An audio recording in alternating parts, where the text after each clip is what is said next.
Thank you అందరికి. మీరు లేకుండా వినిపించేటట్టు సహజంగా మనం మీటింగ్ల దగ్గర ఫస్ట్ పని కాబట్టి దాన్ని ప్రిపేర్ అయినట్టు ఉంటుంది. ఇవాళ న్యూ జెర్సీలో మనందరి ఆలోచనలు ఒక వేదిక మీద తీసుకొచ్చినటువంటి మన అన్న రమేష్ అన్న, మా వెంకటన్న, తర్వాత మిగతా మిత్ర బృందం అందరికి కూడా కృతజ్ఞతలు తెలియజేస్తాం.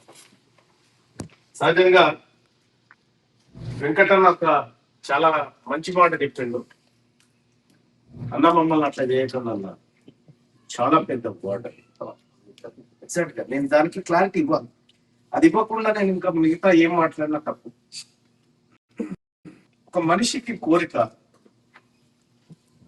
ఇక్కడ అట్లా చేసినటువంటి వాళ్ళు ఎవరైతే ఉన్నారో పదవికో డబ్బుకో దేనికో ఒక దానికోసం వెళ్ళిపోయారు.